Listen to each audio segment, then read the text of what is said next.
sejahtera bagi kita semua. Kepada yang terhormat, Bapak Lili selaku Guru Pengampu Mata Pelajaran Bahasa Indonesia dan teman-teman yang saya banggakan. Selamat siang dan berkah dalam.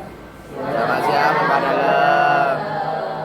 Puji syukur kita aturkan kepada Tuhan Yang Maha Esa karena atas kasih dan penyertaannya kita semua dapat berkumpul pada kesempatan kali ini dalam keadaan yang sehat. Pada kesempatan kali ini, saya, Emanuela Kirana Putri Krisnugraha, akan menyampaikan pidato dengan judul Belajar dari Pitutur Jawa, Beribadah sebagai Kebiasaan Anak Indonesia Hebat. Teman-teman, kita mengenal 7 kebiasaan anak Indonesia hebat, yaitu bangun pagi, beribadah, berolahraga, makan makanan sehat dan bergizi, gemar belajar, bermasyarakat, dan juga tidur tepat waktu. 7 kebiasaan ini saling berkaitan dan membantu kita untuk membentuk karakter yang sehat, disiplin, dan juga berakhlak baik. Namun, pada pidato kali ini, saya akan memfokuskan kepada kebiasaan yang kedua, yaitu beribadah. Karena beribadah merupakan dasar dalam pembentukan perilaku dan sikap kita yang kita lakukan setiap harinya. Di zaman yang serba cepat ini, kita lebih sering sibuk dengan handphone, media sosial, ataupun kegiatan-kegiatan lainnya yang sering kita lakukan. Sehingga kita seringkali melupakan untuk meluangkan waktu kita kepada Tuhan atau bahkan sekedar untuk berdoa. Padahal berdoa dan beribadah merupakan cara kita untuk meningkatkan relasi dengan Tuhan. Saat berdoa atau beribadah, kita diajarkan untuk jujur. Jujur dalam mengakui kesalahan kita pada hari itu, lalu meminta ampun atas kesalahan kita, dan berani untuk memperbaiki sikap atas kekurangan-kekurangan kita. Sebagai pelajar, kita bisa mewujudkan beribadah melalui hal-hal yang sederhana, seperti berdoa sebelum belajar, tidak mencontek saat ulangan, menghormati guru, dan bersikap jujur meskipun tidak ada pengawasan. Hal-hal tersebut menjadi wujud nyata dari iman yang kita jalani setiap harinya.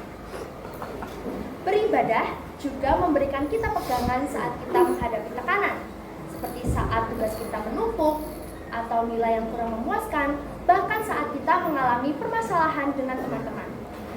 Dengan beribadah, kita diajarkan untuk tidak mudah putus asa karena kita percaya bahwa Tuhan akan selalu menyertai kita dan memberikan kita kekuatan. Beribadah tidak hanya berpengaruh kepada hubungan kita dengan Tuhan, namun mengajari kita cara untuk berpikir, bersikap, dan bertingkah laku dengan baik sebagai pelajar dan sebagai bagian dari masyarakat. Dalam falsafah Jawa, ada satu pitutur yang sangat terkenal, yaitu Eling Lan Waspodo. Eling Lan Waspodo mengajarkan kita untuk selalu ingat kepada Tuhan dan berhati-hati saat bersikap maupun bertindak. Kita diajarkan untuk selalu mengingat Tuhan, dan saat kita mengingat Tuhan, maka kita pasti akan berpikir sebelum kita bertindak, berperilaku, ataupun mengambil keputusan. Sebagai umat Tuhan, ibadah bukan hanya kewajiban agama, tetapi tentang bagaimana kita membentuk sikap hidup kita. Di keluarga saya, beribadah sering dikaitkan dengan prinsip 4B atau prinsip 4 sederhana. Yang pertama adalah bertekun, yang kedua adalah berserah, yang ketiga adalah berpasrah, dan yang keempat adalah bersyukur. Yang pertama bertekun, yang artinya tetap setia dan tidak mudah menyerah dalam doa dan ibadah.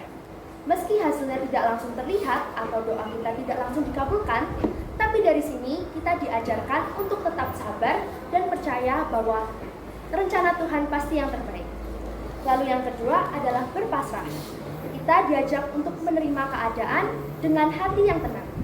Kita diajak untuk terus berusaha dan tidak terus mengeluh karena kita percaya Tuhan akan terus menyertai kita. Lalu yang ketiga adalah berserah, yang artinya mempercayakan hidup padanya, karena kita sadar bahwa tidak semua hal yang ada di hidup ini bisa kita kendalikan, namun Tuhan akan tetap menyertai setiap langkah kita. Dan yang terakhir dan tidak kalah penting adalah bersyukur. Bersyukur mengajak kita untuk melihat kebaikan Tuhan saat hidup kita sedang bahagia dan mudah, Dan bukan hanya saat hidup kita senang dan mudah, namun juga saat kita mengalami kesulitan, keterpurukan, dan juga kesedihan. Jika falsafah Eleng lan Waspodo dan juga prinsip 4B kita jalankan dalam kehidupan sehari-hari, maka ibadah tidak hanya menjadi rutinitas, tetapi menjadi pegangan hidup. Kita menjadi anak yang lebih tenang, tidak mudah marah-marah, tidak mudah putus asa, dan juga lebih peduli kepada sesama. Anak Indonesia hebat tidak hanya pintar, namun kuat secara iman dan juga karakter. Sebagai penutup, mari jadikan ibadah sebagai kebiasaan yang dijalani dengan rasa sadar dan sikap bertekun, berserah, berpasrah, dan juga bersyukur. Dengan pegangan pada nilai luhur budaya dan juga iman kita kepada Tuhan, semoga kita bisa menjadi anak Indonesia hebat dan menjadi pribadi yang hidup dalam anugerahnya, serta pribadi yang cerdas, berkarakter, dan berbudaya. Terima kasih atas perhatian Pak Lili dan juga teman-teman. Mohon maaf bila ada salah kata yang saya sampaikan dalam pidato hari ini. Terima kasih, Tuhan memberkati.